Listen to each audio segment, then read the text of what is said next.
My name is Sheila Lamb, and I'm with the Virginia SBDC Network. For those of you that are not familiar with our organization, the Virginia Small Business Development Center is a partnership program between the U.S. Small Business Administration, George Mason University, and local host institutions throughout Virginia. With 26 locations across the Commonwealth, we provide training and technical assistance to small businesses and their local communities. Our one-on-one advising services are available at no charge. Today's webinar, Franchising 101, Starting a Business Through a Franchise, is presented by the Virginia SBDC Network with FranNet of Virginia and DC. We are recording today's presentation and it will be posted on our website, virginiasbdc.org. Due to the large number of participants, everyone's microphone is muted and the chat feature is turned off. But if you have questions during the presentation, you can type those into the Q&A box and we will address them at the end of the session. We have also enabled the live transcript function, which you can show or hide via your own meeting controls. And now it is my pleasure to introduce our speaker for today, Heather Rosen, President of FranNet of Virginia and DC. Heather is a franchise specialist from longtime SBDC resource partner and the creator of the SBDC's FranFit program, FranNet. Heather began her career as a lawyer, advising businesses on contractual matters and litigation strategy, and then ran marketing and business development teams for large international law firms. In 2009, she left legal services to go into business for herself through a franchise.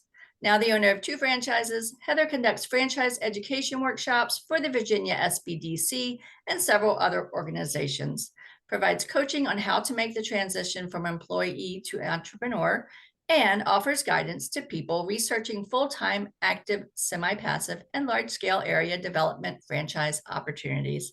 Please join me in welcoming Heather Rosen. Thank you so much for that kind introduction, Sheila. And if anyone can't hear me, please let us know. I believe the Q&A function or the chat function, one of the two, should be working. But yes, I have been doing programs for the Virginia SBDC and sometimes the DC SBDCs for many years now. Time really flies when you're busy and having fun.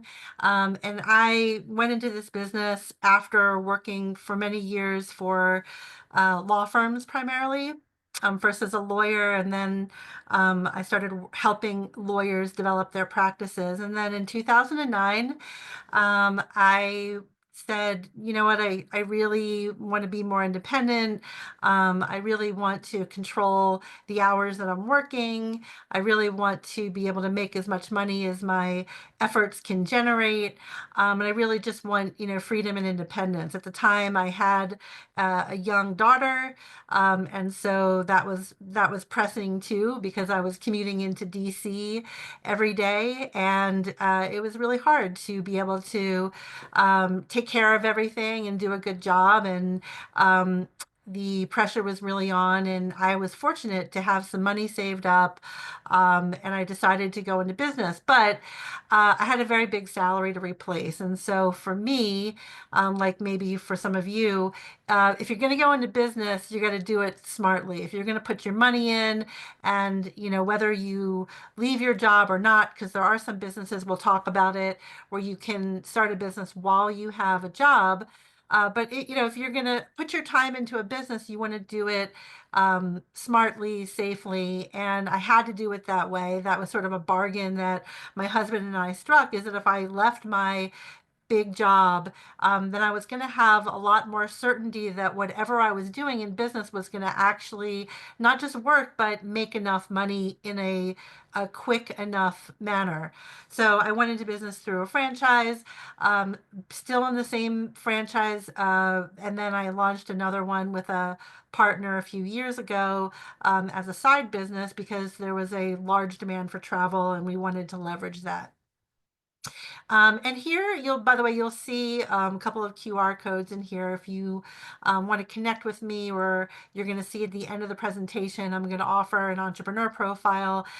You should be able to access that through this link as well. Okay, so I worked through a company called FranNet. That's the first franchise I started working with.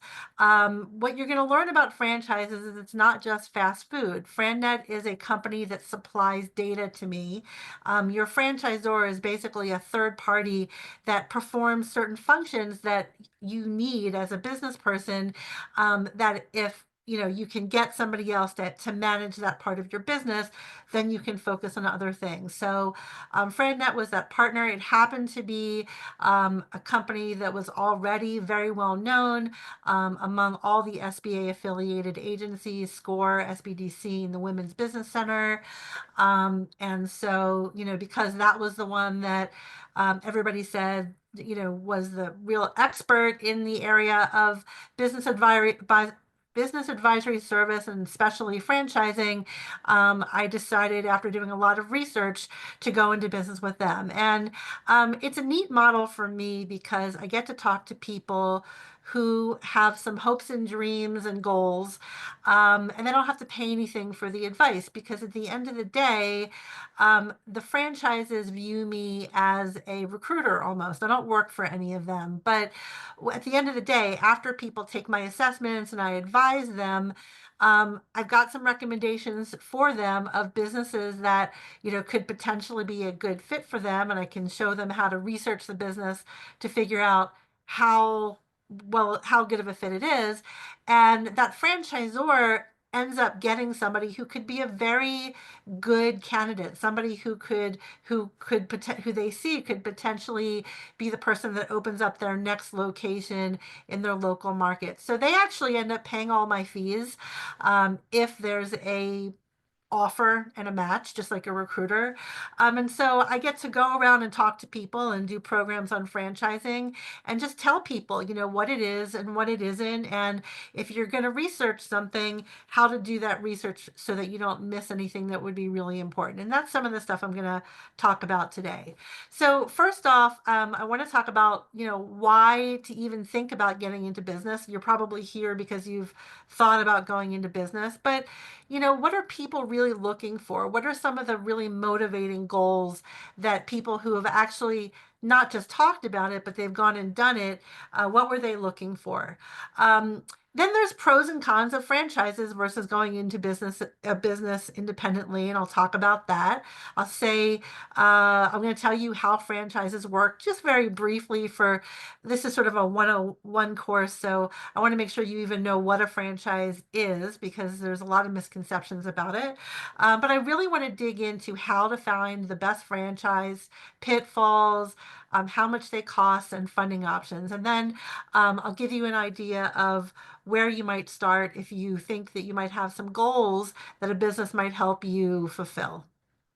So I ask this question a lot, and when I consult with people one-on-one, I always ask them, you want to go into business, what is it that you're looking for? How would your life be better? Do you think it would be better if you can go into business? And I like to hear what people say. And I'm looking for certain answers, okay? And so hopefully if some of my clients are on here, I'm not putting words in anyone's mouth, because I don't want you to, use my answers. I really want you to think about why you're thinking about making a pretty big move. Um, putting your savings into a business, maybe taking out a loan, and making a commitment to actually run a business. Because if you go into business with a franchise, certainly you are signing a franchise agreement, so there's a commitment there. But if you're buying somebody's business, you've also made a commitment potentially to a bank. And so I think it's important to take a step back and think about what is it that you're hoping to achieve, and can a business, and specifically the business you're looking for, really help you meet that goal. So basically, everybody has a different definition of success. The things that you'll see here in red are the more critical reasons that people say, I've always talked about going into business, but now I'm finally going to do it. Control over their time, control over their money, control over just feeling like you're in control. I think that they're I think everybody would agree that whether they're positive or negative, there's a lot of change going on right now. And there's a lot of people in their jobs that are not feeling like they're in control. Even people who are invested in the stock or bond market, they're feeling like they really don't know what's going to happen next. And so control is something that we all need. It's something that as humans we all really feel like we need to have. And, not just for us, but if you have a family, you certainly want to feel like things are in control. So control is a really, really big one. People who feel like they're not in control of how much they're making, whether they have a job, whether they get to even go to work the next day, whether they're going to be subject to a layoff. People who, some people right now are, they're, being called back into their office, and that's going to change the way their life is dramatically, if they've been working from home. So a lot of people are looking at this and saying, maybe we need to do something different now, and that's a really great motivator for going into business. Some of these other things, just fulfillment, I've always wanted to have a business, is not very motivating. You might get into the business because you've always wanted to, but there's a lot of things that we want to do, and that can often lead to going into business and then losing interest in the business at some point. Flexibility, that may or may not be important. It really depends on why you need flexibility. If you need flexibility because you like being able to work while you're traveling, that might not be motivating enough. For some people it would be, but for most people it probably wouldn't be. But let's say you had primary responsibility for the care of a parent, or a child with special needs. That might be a real need for flexibility, because things happen and you need to be able to respond and help that person when things happen. And then independence. I would say too that people who go into business because they're tired of their boss. Generally speaking, people who work, we have good days and bad days when you're working for somebody else, and so that also is probably not motivating enough. But some of these other things here, if you find that these are some of the feelings that you have that you're struggling with, maybe keeping you up at night, I think I would recommend that you take a hard look at business ownership of some kind.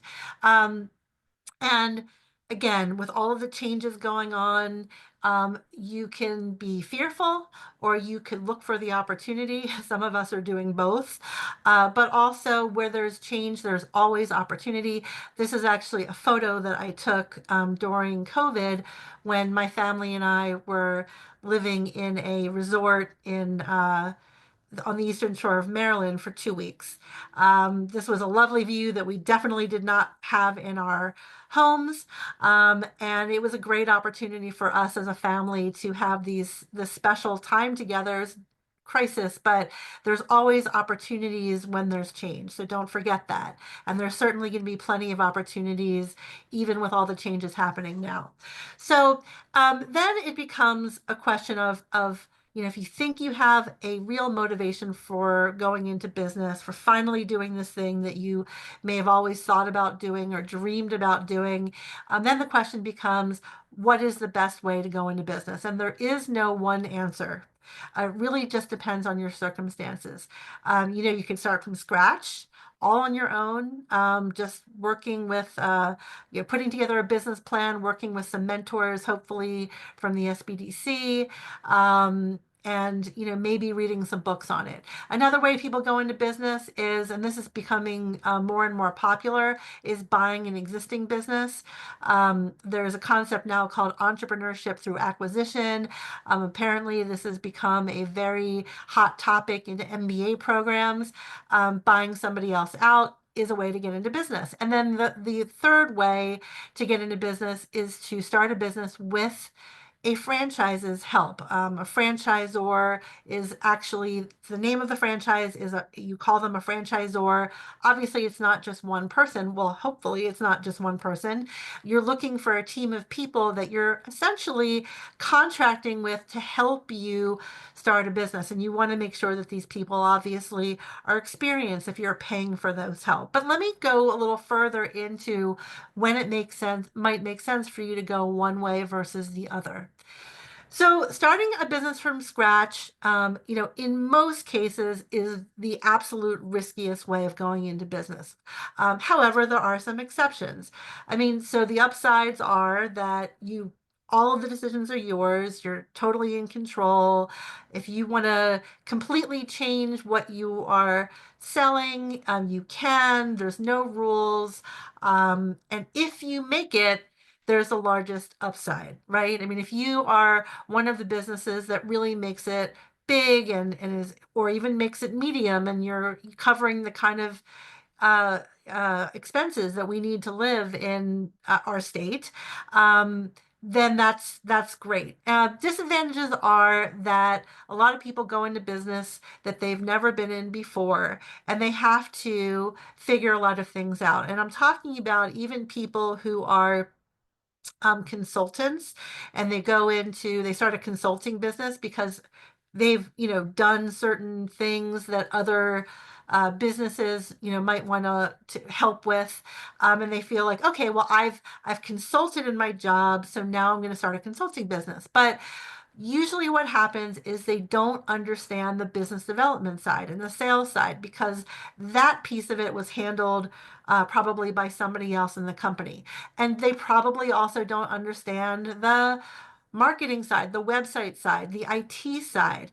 There's a lot going on with IT these days, and just having a website isn't enough. You're going to find that nobody will find your website. So you have to create systems. You have to figure it out, and there is some help.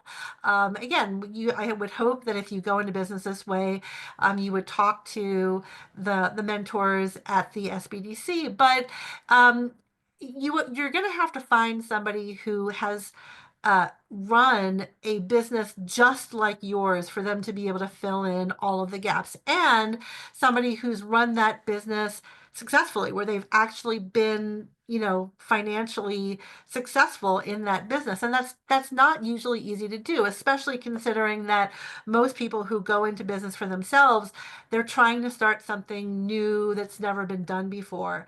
And so you're basically working on some common business principles that you can learn from others, but there's still going to be a lot of things that you're going to have to essentially figure out. And the reality of that is that most people, when I say most, I think it's still over 50% who start this way, they're out of business in 5 years.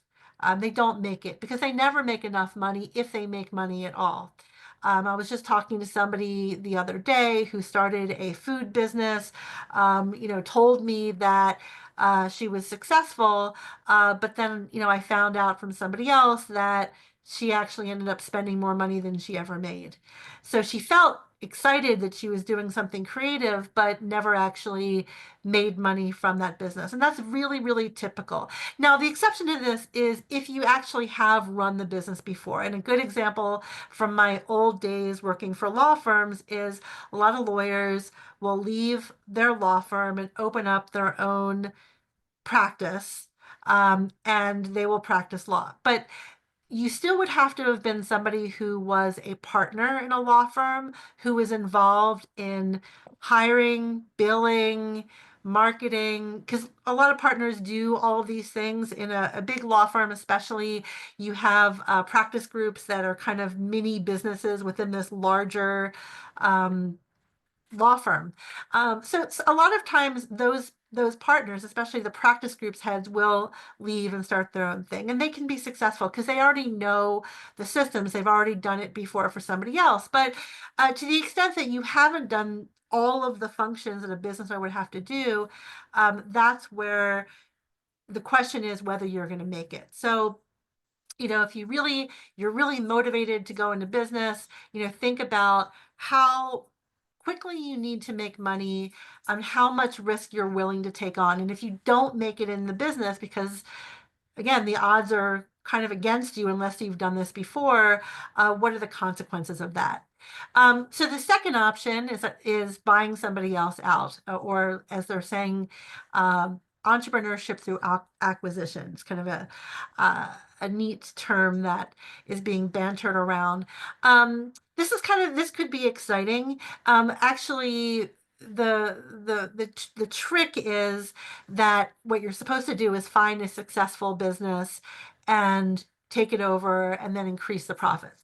But of course, if it were that easy, everyone would do it. It's not easy to be able to do that. Um, the exciting thing is you've already got cash flow, you've got employees, the banks might get excited about lending you money. By the way, if you go to the bank for a loan for a startup, it's very hard to get a loan unless you've already run that business for someone else, because the bank knows what the success rates are, and so they know that they're not likely to be repaid. So your odds are better if you buy somebody else out. And the owner may even, especially if the owner really, really wants to get out of the business, they may also offer to finance or maybe partially finance the business. Um, However, that is sort of also the disadvantage. So a lot of people who sell their business, there's a really good reason for it. The acquisition through entrepreneurship thing works when you find somebody who has run their business responsibly in the right way for years and years, and now he or she is ready to retire. But it's really hard to find that person. Most businesses that are for sale, it's because something happened. Either something happened to the business, there was a change in the vendor, the real estate costs went up, the product costs went up, the industry is not healthy industry anymore. I remember hearing about somebody who was selling a plastic straw business a few years ago. I'm not sure that business ever got sold because, of course, everybody has moved on to non-plastic straws. So we'll see if that comes back. But anyway, it was a dying business, and this person said, "Look how profitable I was," but the profits were in the past.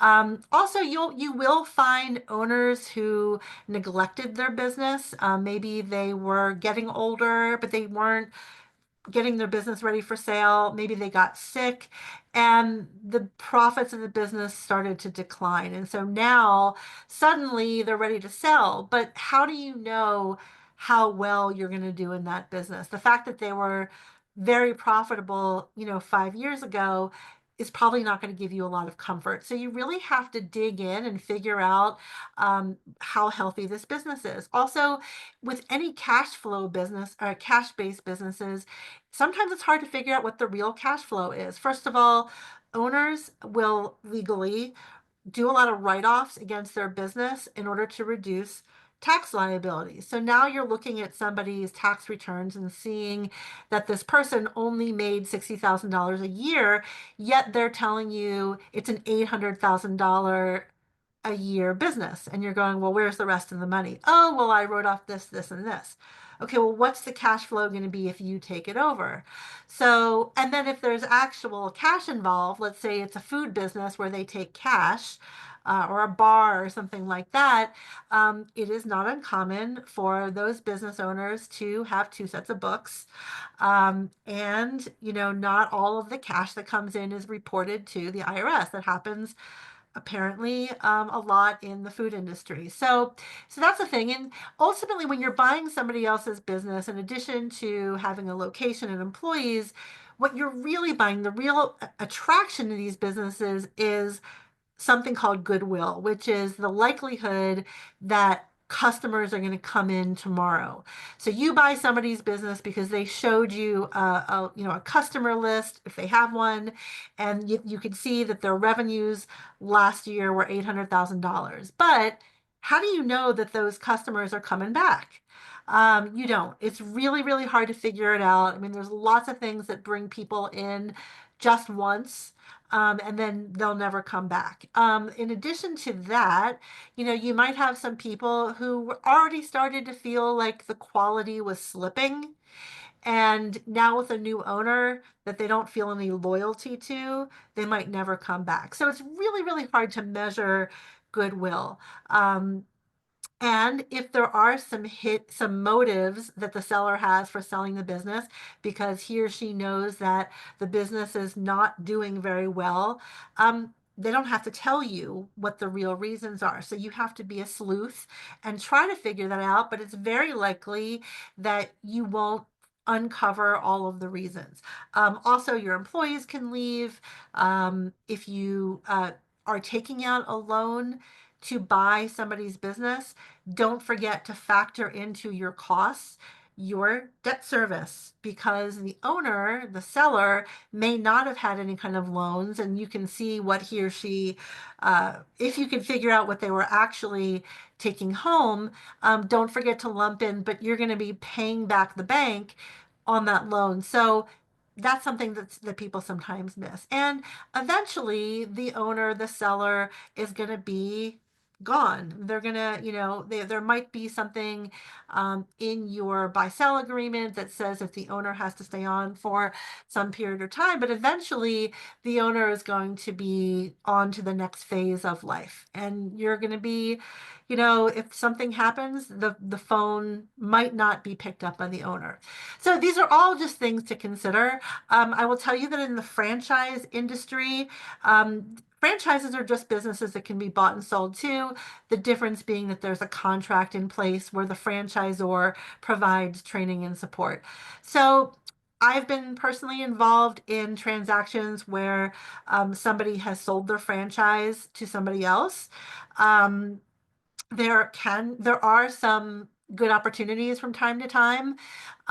It is a lot of these things still apply when it's a franchise, but the difference is in the investigation. Number one is when you investigate how healthy is this business, you're actually investigating the business that's being sold and the franchise system, because it might be an owner who just wasn't a good operator, but the franchise is really good, and the franchisor can help you, fairly quickly turn that around, because that's what they're going to be motivated to do. Franchises, as you're going to see, they're motivated by royalties coming in. So they're very motivated to help a new owner come in and ramp up the business that somebody else owned, and especially if the business wasn't doing well. Even if it was doing well, they're hoping to keep it at that level. But the other thing is that when you investigate a franchise that's being sold, you get to talk to other franchisees, because the other franchisees are not the seller. They're just other people who are in business with this franchise partner, and they will tell you the good, the bad, and the ugly about the franchise system. I'm going to talk more about this in a minute, but it gives you another level of diligence that you can do before you make this critical decision. And then I guess the other thing is that when you buy somebody's business through a franchise, the owner is not the only person that's training you. It's actually the franchise or their team, and they're probably training you to do some things, depending on how long the seller was in business. They're probably training you to do some things that the seller didn't do, because the seller was doing things, the way that they did it 10 years ago when he or she went through training. So it's a little bit different, but still, some of the same caveats when you're investigating. Although I would say that if it's a turnaround situation, you could be a lot better off with a franchise than if it's an independent business.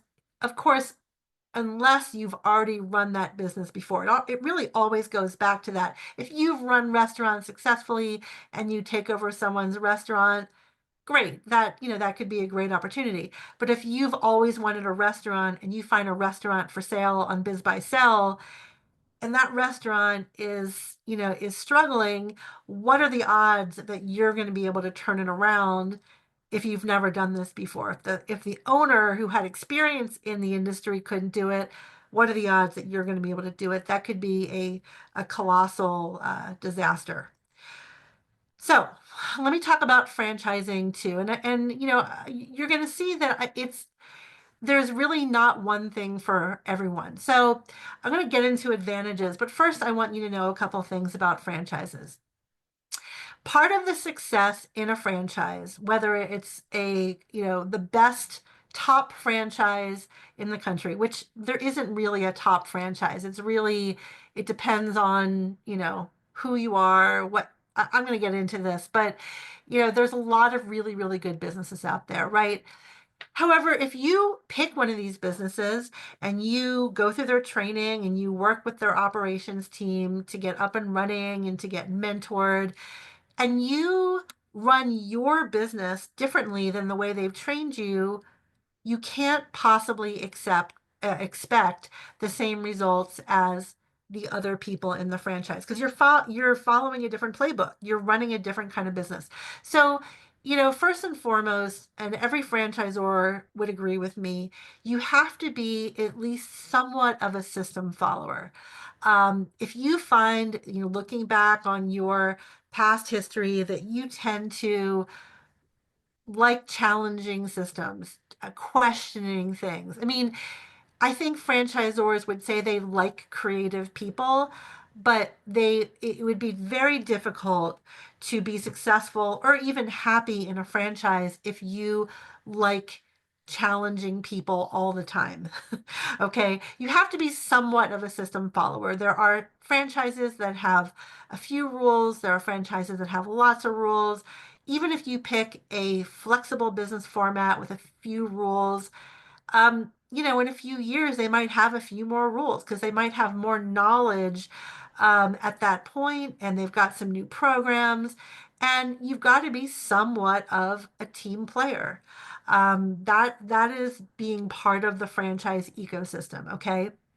So the second thing is you have to know that there are usually annual sales goals if it's the kind of franchise that awards exclusive territory. Most franchises, if you sign an agreement with them, you get exclusive rights to a certain geography. There are some exceptions, and that's not necessarily a bad thing if you don't get exclusive territory. Because, for example, you won't have annual sales goals. It's going to be a lot more flexible for you.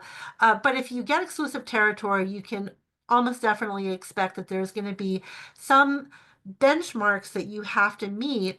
And that's usually because it's tied to royalties. They need to know that they can expect a certain amount of money coming in from you, from your business, that's going to be part of what pays their support team and allows them to have a profit as a business. So there's going to be some minimum sales goals. So I think you're already starting to get to see, hopefully, that with a lot of these franchises, it is for a more serious um, business owner. It's not for experimenters. I mean, I guess there are some franchises for experimenters, but you're not going to get exclusive territory with those. And, there might be some other things about them that you don't like. It's, it really just depends on you. Um, so one of the other things that people will tell me sometimes is they'll say, Heather, I don't want to go into business through a franchise because I don't want to pay franchise fees. It's actually a fee. It's a single fee that you pay, and I don't want to pay royalties. Okay. Um, so my answer to that is great. You went to college. How much did you pay for college? I have friends, you paid somebody a fee to teach you a skill set so that you could be employable. Franchise fees are actually a lot less than most people pay for college, unless they get a full scholarship. But even then, there's probably some other programs educational programs that you've paid for that helped you get further in your career. And a franchise fee is kind of like that. I also know people who started an independent business and paid a consultant to help them not lose their shirt in the business. Especially, I mean, I have to say, I worry about people who go into retail businesses with no experience. They sign a lease. The lease almost always has a personal guarantee. So if you want to close up shop, guess what? You're still on the hook for that lease, and you don't have any experience. So a lot of people, if they're smart, if they're going into business independently, they'll hire a consultant. Again, not that different from a franchise fee. So basically, you're paying for um, help, experience, the education, the mentorship, but some people just they want to do it on their own. And again, it's a choice, but you have to understand why you pay these fees. And then the royalty, as I said before, really covers the ongoing costs that your franchisor has of supporting you, because it goes well beyond training, the kind of support that you would get from a good franchise. I'm going to talk about that. But protected territories. So, pros and cons of protected territories. I have one franchise with a protected territory and one without a protected territory. So, I'm really familiar with this. So, the positive of having a protected territory is that you can very freely share best practice information and collaborate with other franchisees, because you know that if you give your best secrets away, they're not going to do business in your area, right? Um, Downside being that you can't do business everywhere. So you have to also kind of know who you are. If you know that you're going to be moving, or if you just don't want to be constrained in where you can do business, you go for a franchise that doesn't have protected territories. But there's definitely a positive and negative to that. You do sign a contract. A typical franchise contract is a 5-year contract, renewable at 5 years. The contract is binding. You can get out of it. I don't know if the franchisors want me to tell you that, but no franchisor really wants to keep an unhappy franchisee in the contract. However, there might be some fee that you have to pay to get out of the contract, because maybe they've spent a lot of money working with you, mentoring you, flying out to your site to help you open, et cetera, and you haven't made a lot of money yet. So if you want to get out now, there might be some sort of payment that they ask for, and it's negotiable. Some of the contracts have a liquidated damages clause. I mean, technically that's negotiable too. It really just depends on the franchisor, but there is a contract. So again, it's for a more serious person who's really ready to go and do this and make the money and finally get this big dream off the ground. The question that I get a lot is, well, why wouldn't I just go into business with McDonald's? Why wouldn't I just open up a McDonald's? Why wouldn't I just open up a Chick-fil-A, a famous franchise?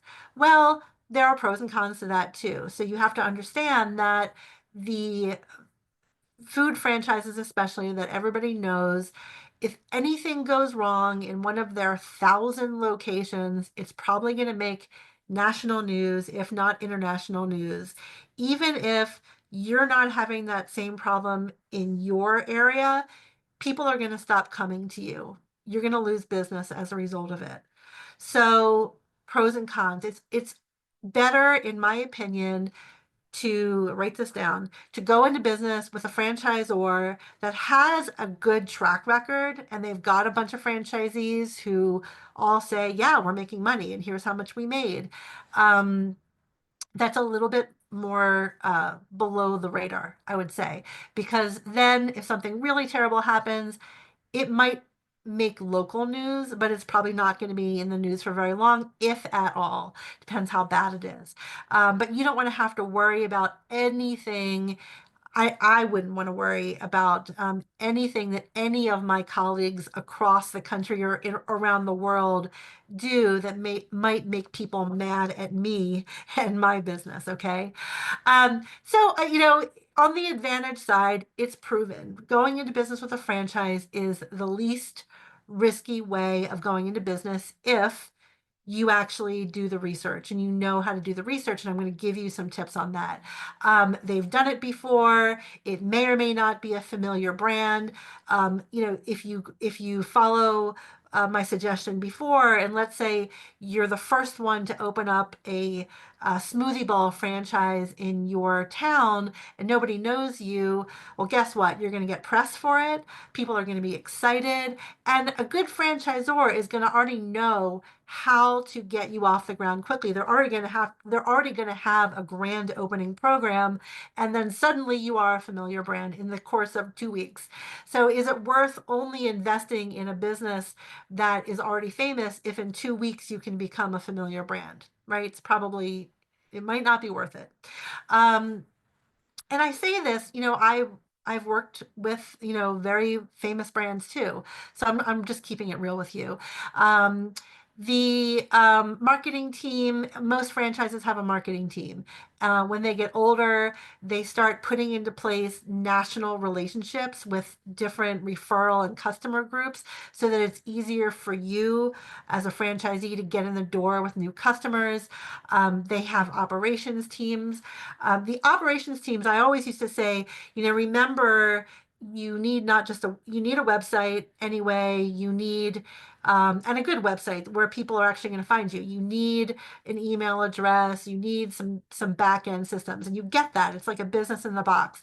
And I used to talk about, and remember, we're all familiar with the cyber attacks. What happens if that happens to you? Do you really want to deal with that as a business owner? No, you want to let the franchise operations team deal with it. Well, today it's not just that, it's also AI.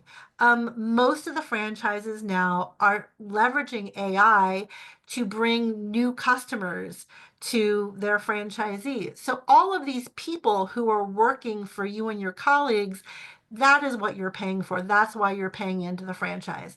And because all of these things are already functioning as soon as you flip the switch and you say, I'm in business today, your startup is a lot quicker. I remember when I first went into business as a FranNet consultant, and on the second day that I put my email on, I already had inquiries that came through, not a website that I built, but I already had some potential candidates who wanted to talk to me. How long would it have taken for me to do that if I had just gone out and done it on my own?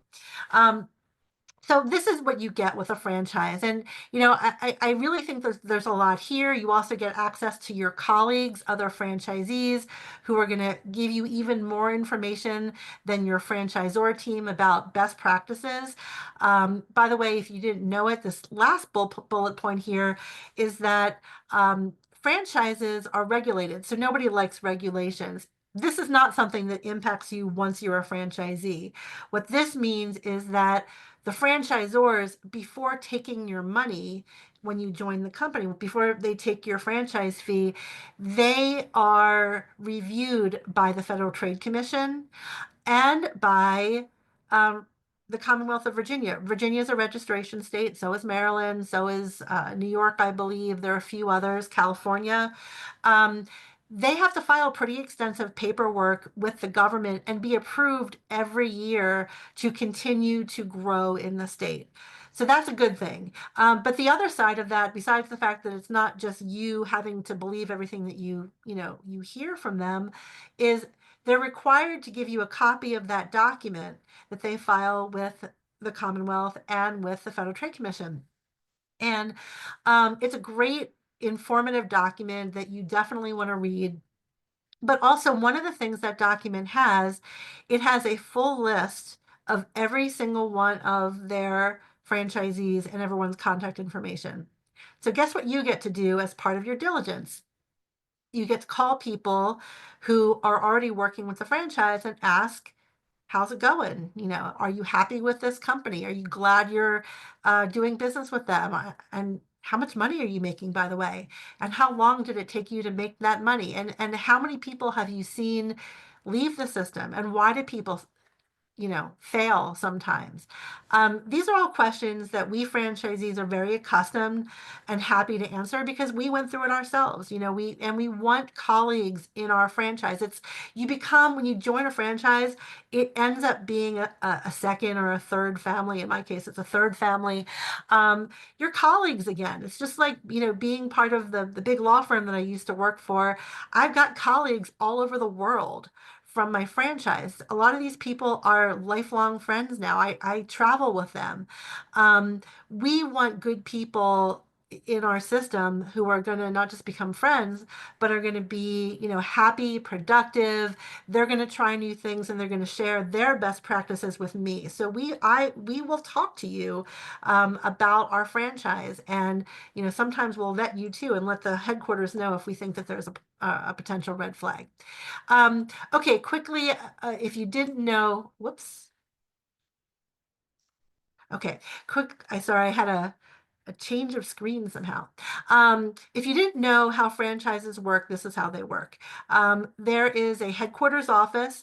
They train, support franchise operators, and then you have customers. The customers are customers of you. It's not customers of the headquarters. Sometimes people say, well, the franchise has a website, are they going to be taking business away from me? And generally speaking, no. I mean, you are operating. Anyone who inquires, hey, can I buy this or that? They will send them to the franchisees. They don't typically have their own customers. There are some exceptions to that. There are some franchises where they also have corporate locations, but you would know that. You would be able to find that out, okay?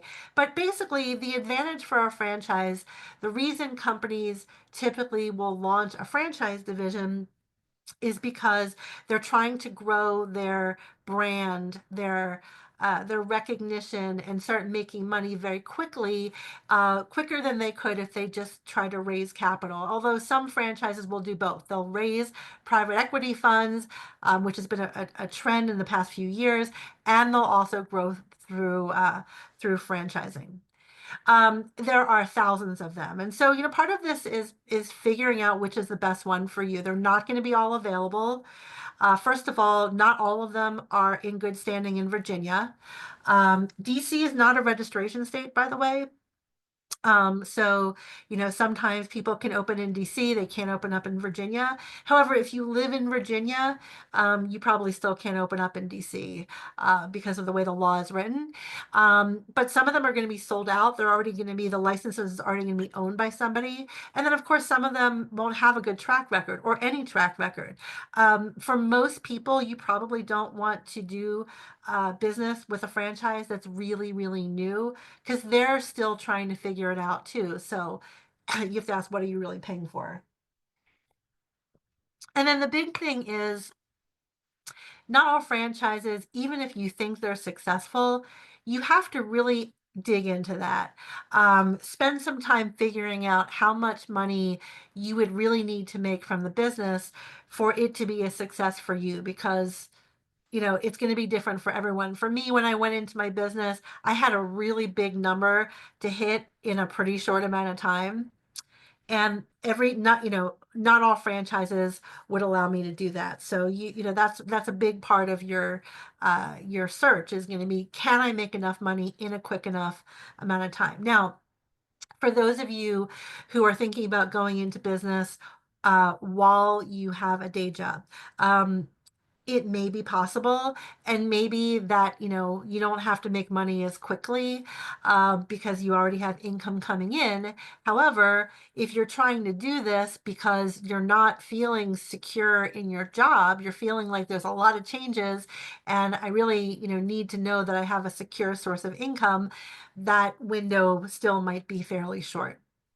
So what you're looking for here, a quick formula: find a good franchisor with a proven track record of success as you define it, that can legally open up in your market, and has good availability, because even if they have something nearby, if that might not be the prime territory that's left over. Sometimes when I'm working with clients to do a franchise search, there's a really good franchise that has availability near them, but there's a franchise they're a little younger. They award bigger territories, and the prime territory is still available, and that's often who I'll recommend. It depends on my client, but that's something that I would generally view as a better opportunity than going with the really old franchise that has a mediocre territory available. And then, of course, you want to look for a product or service that people or businesses, if it's a B2B franchise, which there are some B2B franchises, actually need, and you can see that they will most likely need that in the foreseeable future. And then the final piece that a lot of people miss is that this is a good business for you. And I'm going to dig into that too. But if you can check all of these boxes, there's a much higher chance that you're going to find something that you're going to like and you're going to want to stay with for the long haul. So look at experience. Look at how simple this business is for you to run, given the skills that you bring into the picture. The franchises don't typically require that people have industry experience. In fact, a lot of franchises prefer that you don't have experience in their industry. Why might that be? Well, a lot of times franchises find that if they bring in somebody who comes from the industry, let's say it's a service business, there's some sort of construction involved. The business model is you hire people to build something, repair something, paint something, etc. You're a contractor, you were a contractor, or you were a builder, you come into that, the likelihood is you're going to end up doing the work, which they don't want you to do. They want you to run the business and hire people to do the work. And then the other likelihood is you're going to fall back to doing things the way that you used to do them, which is probably not going to be as successful as the way that this franchise that you spent all this time researching is doing it. So they actually prefer people come in a lot similar in a lot of ways to the way, in management consulting, they'll hire people, students who have um, certain type of academic success, skills that they bring in.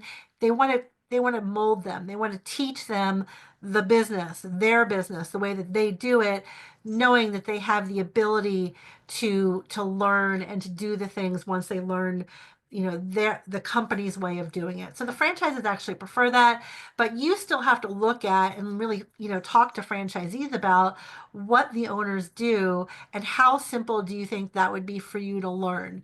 Every franchise is going to give you some sort of initial training, but talk to the franchisees about the ongoing support that they get.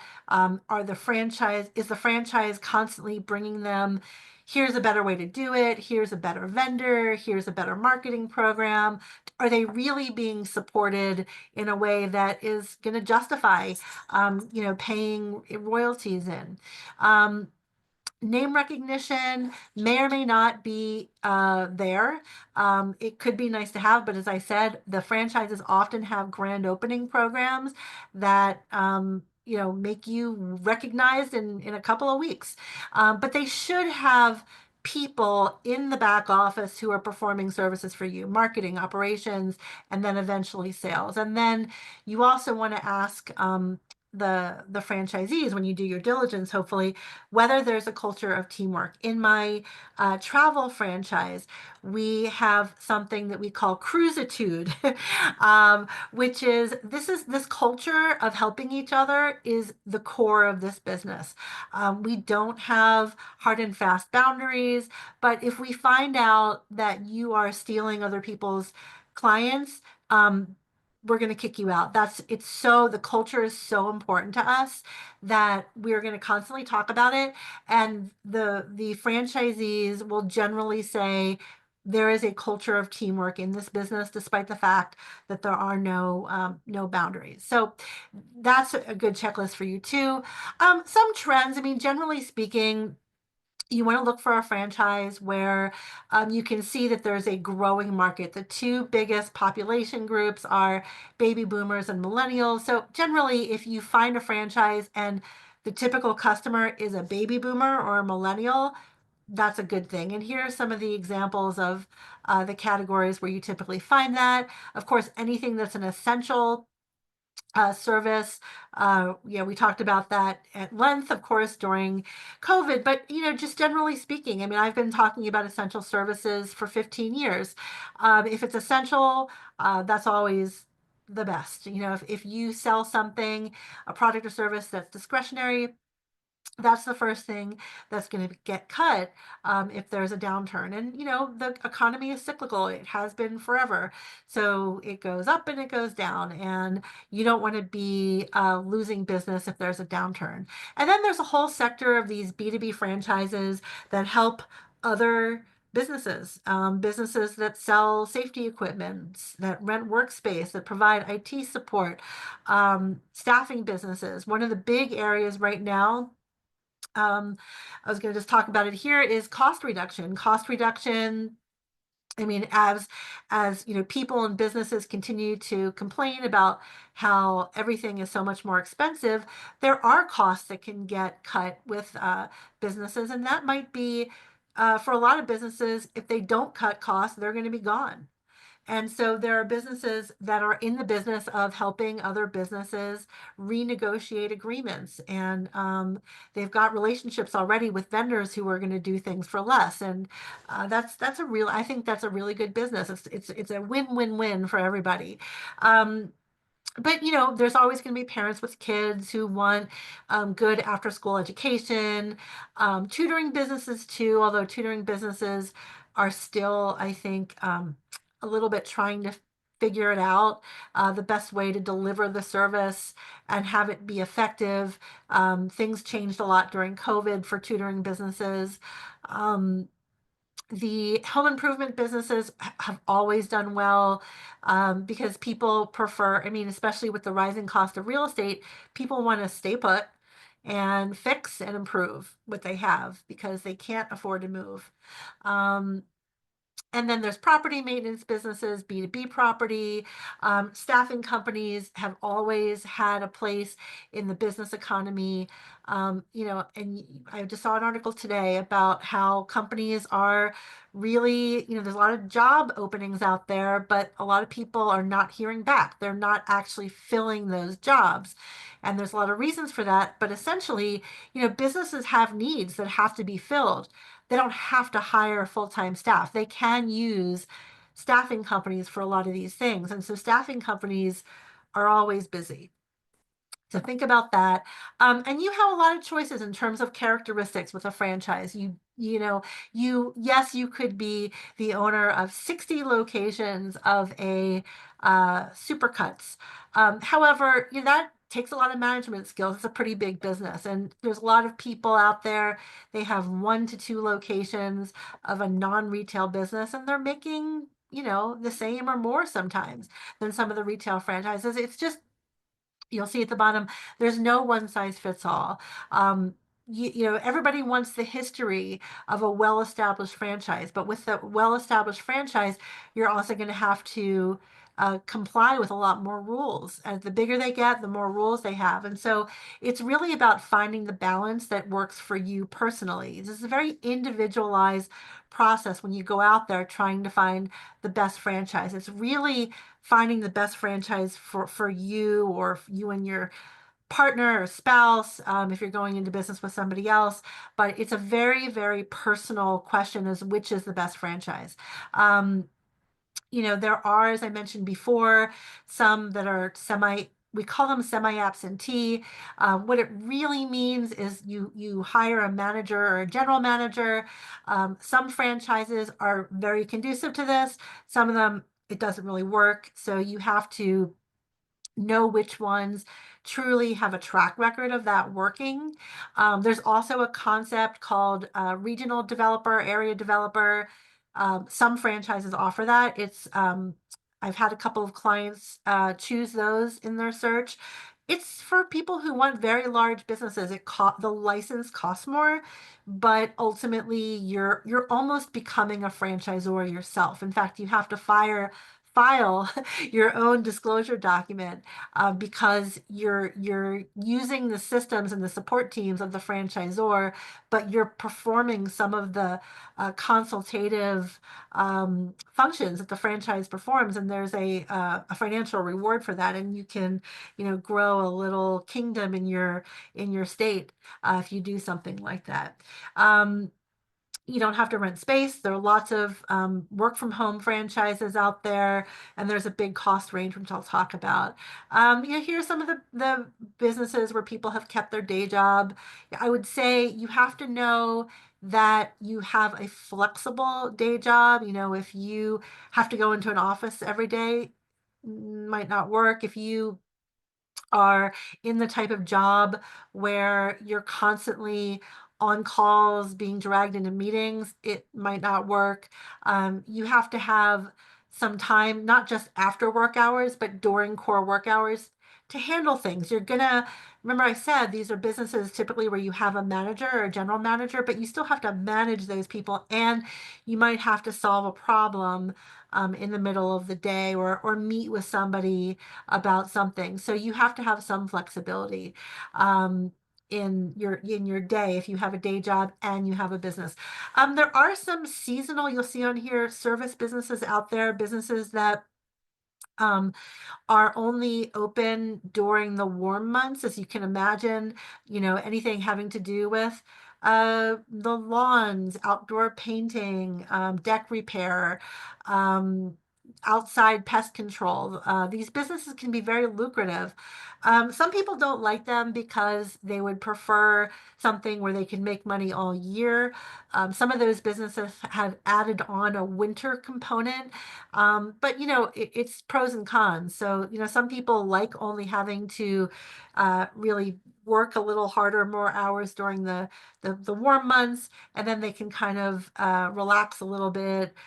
Do some marketing to promote the warm month business during the off months. It's just like I said, no, there's no one size fits all. But these businesses, I wouldn't ignore them either, because during the months that they're open, oftentimes they can make as much money as some other businesses that they're open all year. So they can be very compelling. I've had clients over the years choose those, definitely.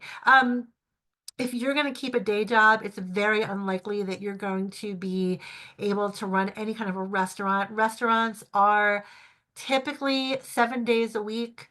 And you might say, well, what about Chick-fil-A? Well, Chick-fil-A, the owners are probably also working on Sundays. They don't have food service going, but the owners are probably working from the back office.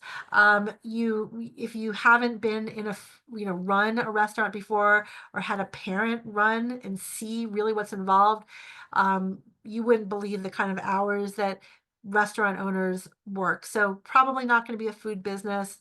There might be an exception with something that's a really simple, maybe they sell one or two products, but certainly not any kind of a restaurant with any kind of a real menu.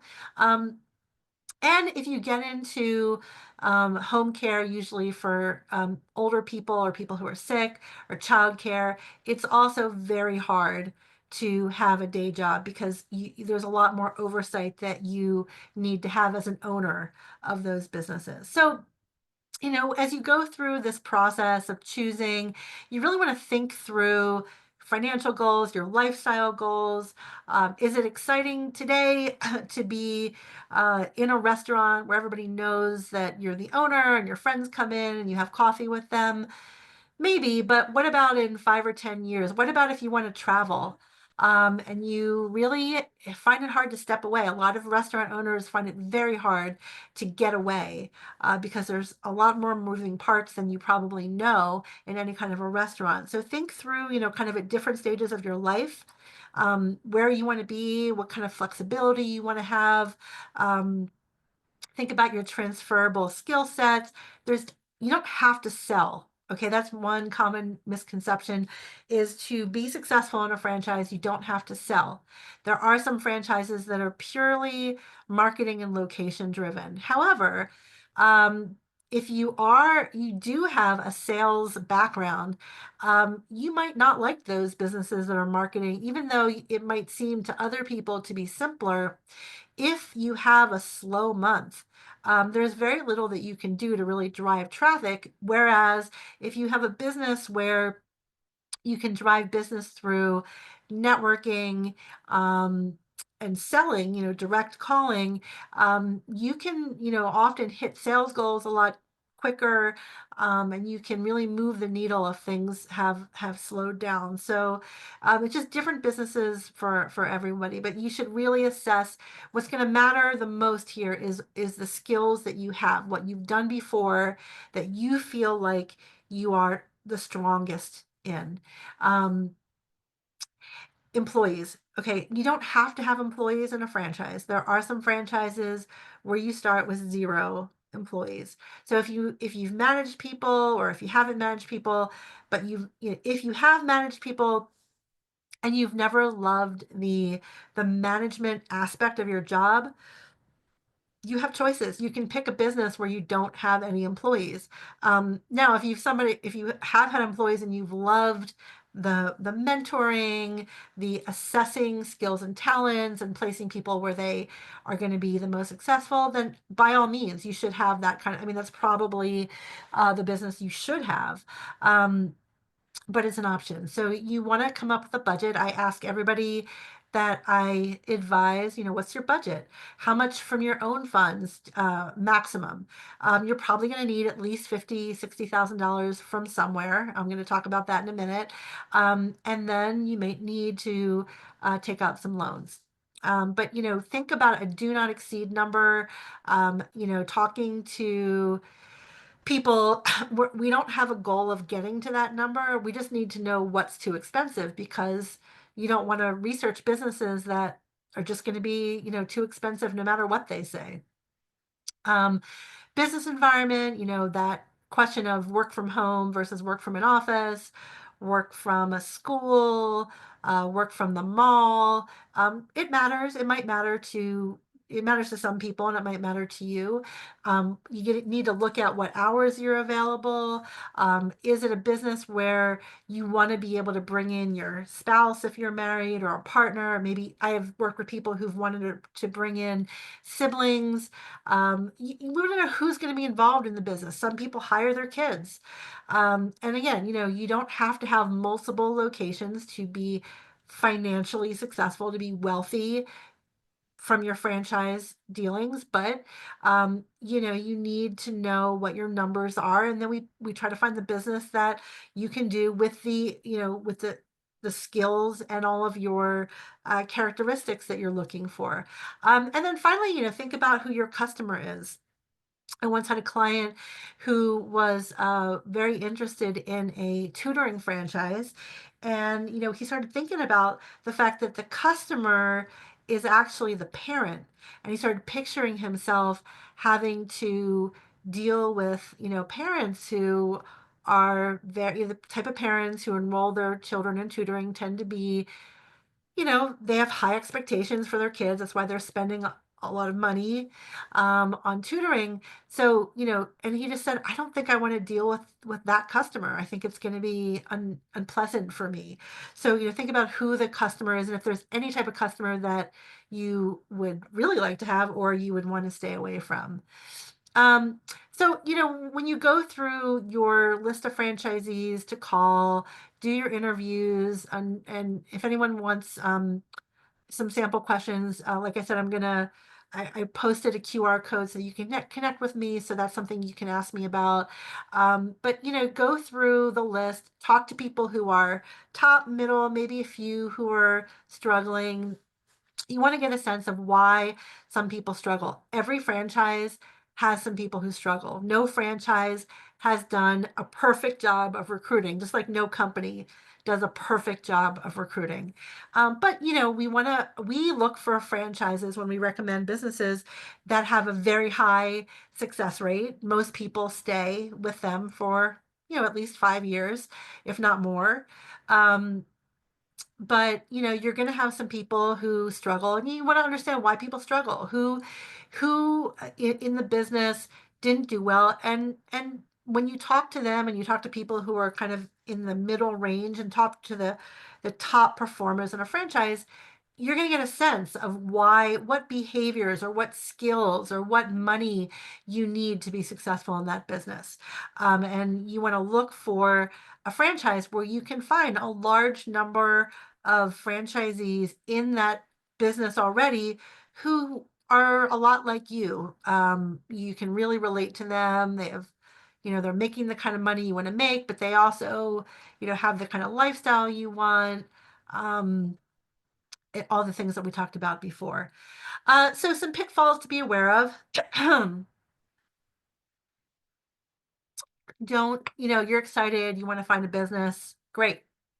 But don't let your passion for a product or service be your main focus.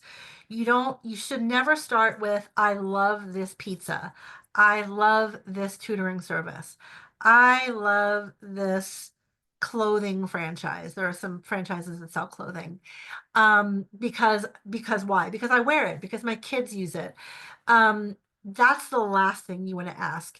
You want to start with all the things that we're talking about here, because now you're an investor, you're not a consumer. You're not going to pick a franchise that you don't think is valued by you or your community, right? You're going to pick something that you think people or businesses need.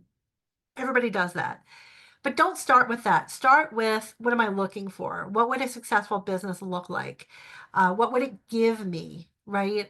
What would it what would people say about me and my business that would make me feel successful? Start with that. As I said before, don't start with just the businesses where you have industry experience. That might, it's not usually required, and it could actually work against you. And then always make sure you understand how much capital you need. You don't want to run out of capital uh, before you have a chance to make it. The franchises actually do something kind of neat. They tell us what the minimum liquid capital someone would want to have in the business and a minimum net worth that they would look for. The good franchises won't even talk to people who don't have that. So when I have people take our entrepreneur profile, there's a financial information section. Um, it doesn't say where anything is, and it's really just what somebody says they have and what they owe. But it gives us a sense in the consultative process of whether they would even meet the minimum requirements of a franchise. And there are some franchises, they all tell us what those numbers are. Are there some franchises that are uh, loose with those numbers and will let people in when they don't have those amounts? Unfortunately, there are, but I think it's important. I know it's important to pay attention to what those numbers are, because if they're telling you that they think you need at least this, you probably need more than that amount.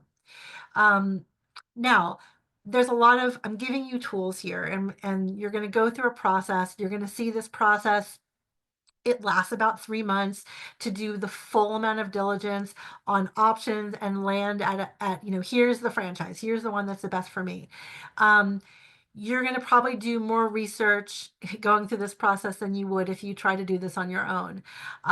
You're going to feel good about that. However, you will still get to the end of the process and you're going to say, wait a minute, can I really do this? What if this happens? What if that happens? What if my territory, how do I know my territory that I'm looking at getting exclusive rights to is really a good territory?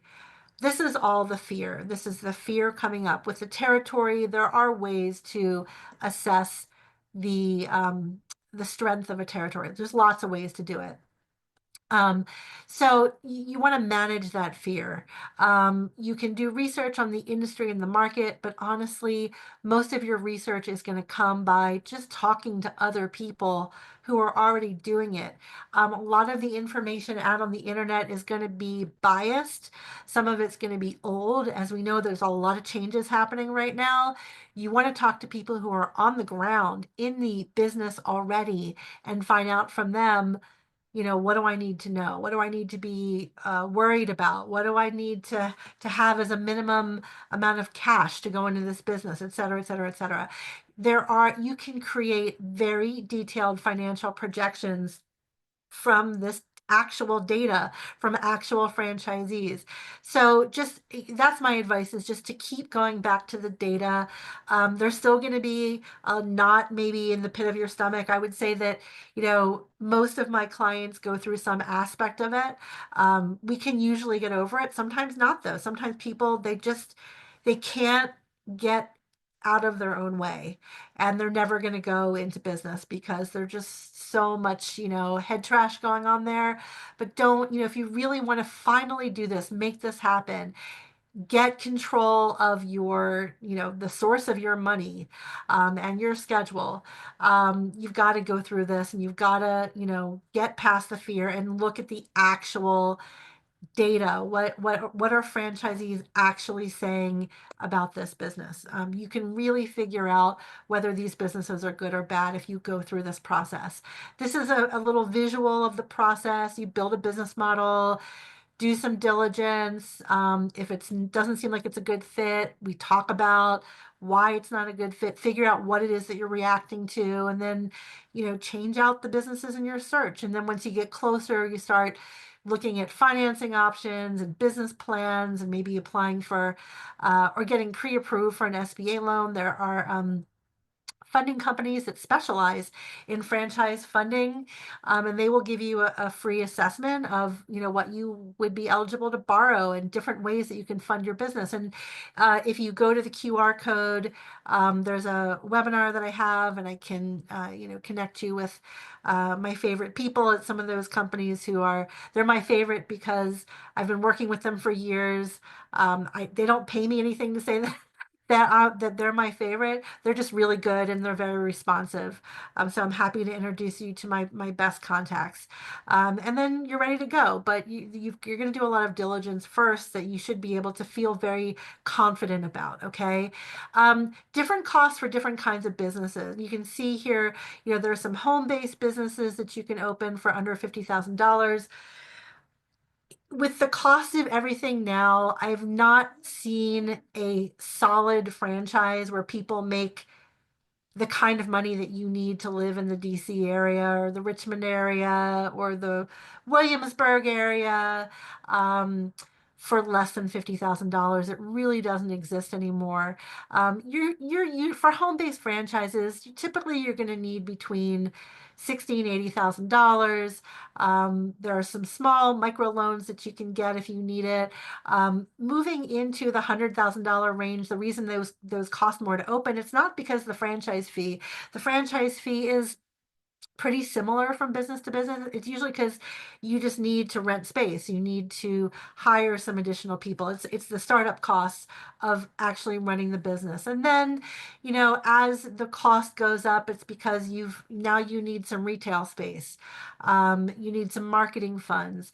Restaurants today, you usually need at least 300,000, if not more, to open up even the tiniest restaurant.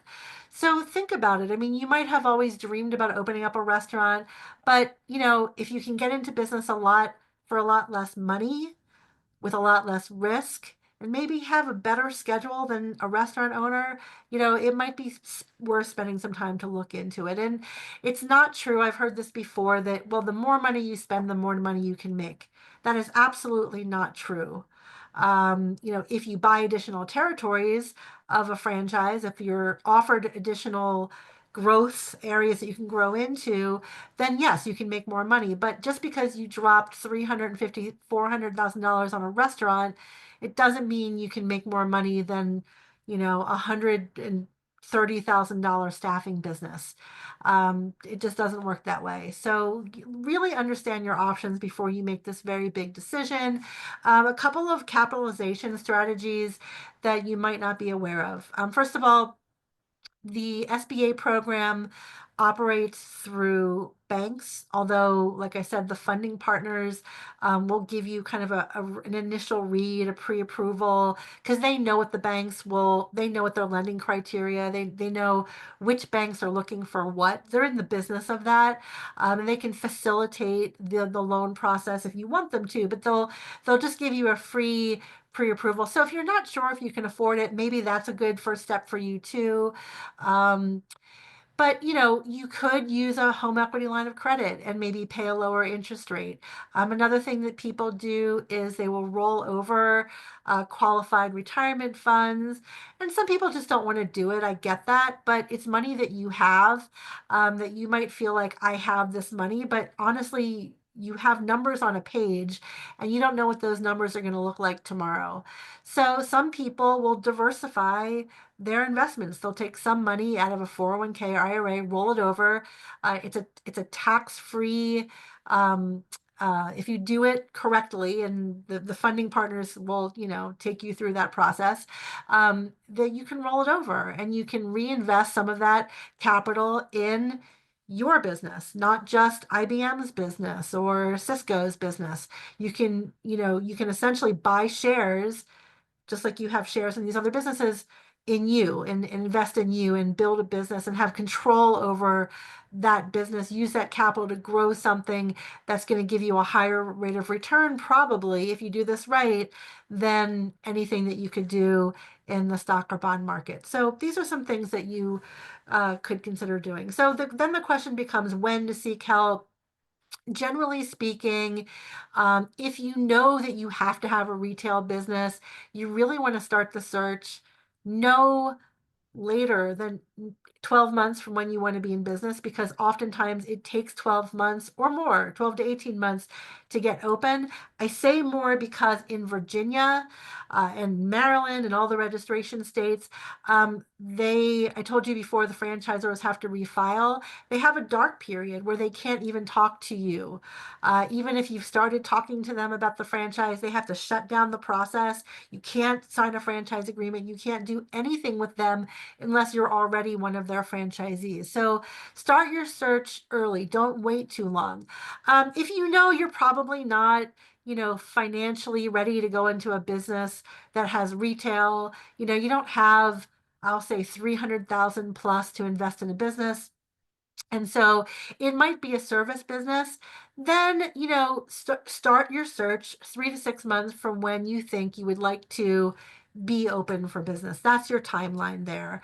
Have some living expenses. If you're working a full-time job, then you have your living expenses. If you're thinking about going into business full-time, some people, their spouse is going to work while the other spouse starts a business. That's a very nice strategy if you can have somebody support you during the early years of a business, and you can devote your full time and attention to the business at the beginning. That's a fantastic way of going into business.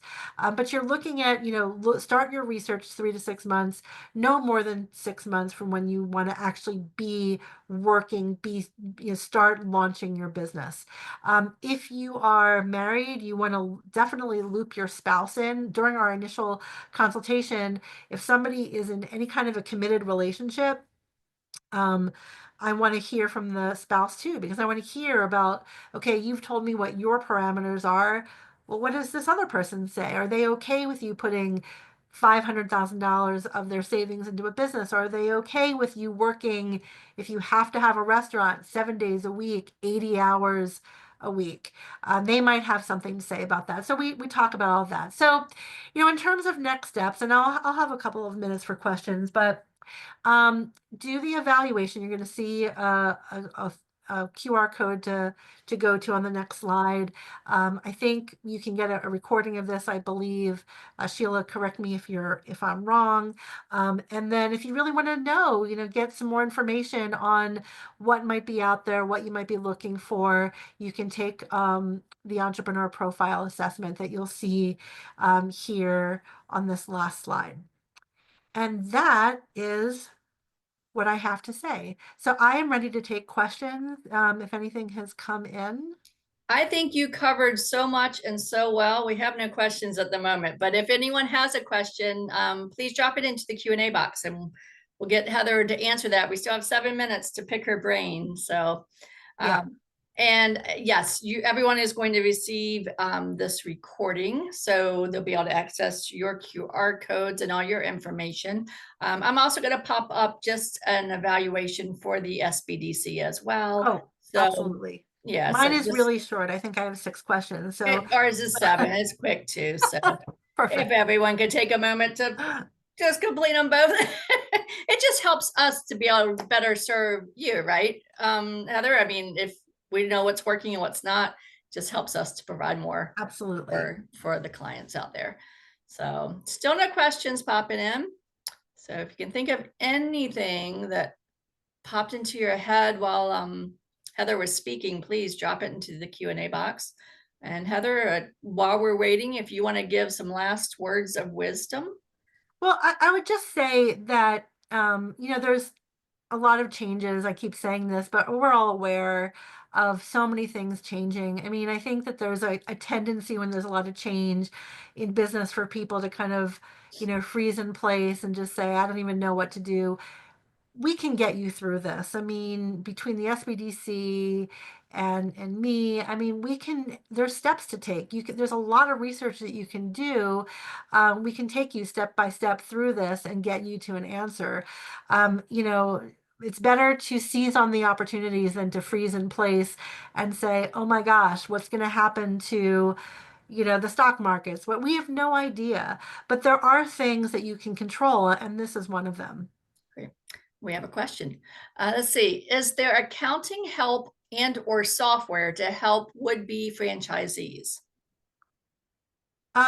Software, well, the franchisor, they're going to all have software. They're either going to have a relationship with an outside vendor or they'll have proprietary software. Accounting help, you might want to hire an accountant. There's certainly, I don't know if it's a replacement for an accountant, but the mentors at SBDC can also help you look at numbers.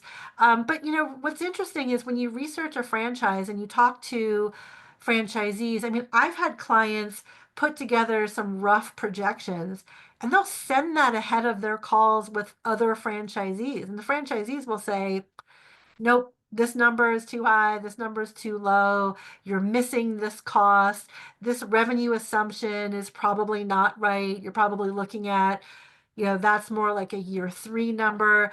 So, I mean, if you don't understand numbers at all, you might want to seek some guidance, but a lot of it is going to be, you're going to start hearing numbers, you're going to see some cost numbers too in that document that they have to send you. It's called an FDD, a franchise disclosure document. You're going to see startup costs, for example, listed in item 7 in that document. So you are going to have some numbers to start with, that you might be okay with. But then, yeah, I mean, the end of the process before you make the final decision, if you still aren't feeling comfortable, you can, some people do, they'll hire an accountant. Usually people don't hire an accountant though, unless they're acquiring somebody's business. They don't, they get some numbers from a seller and they're going, I'm not really sure what this is or what this means.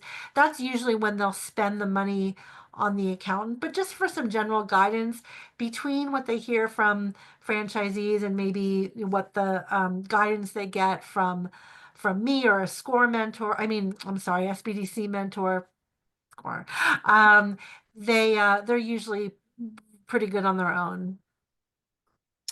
We have another question. Are there places to look for franchise purchases for Virginia? I guess they're looking for options.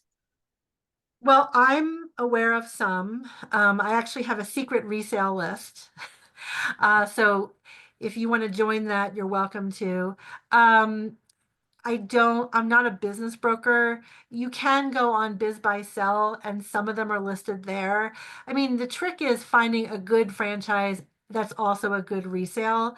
And there isn't a list out there. You probably, we could talk and I can tell you what I know about.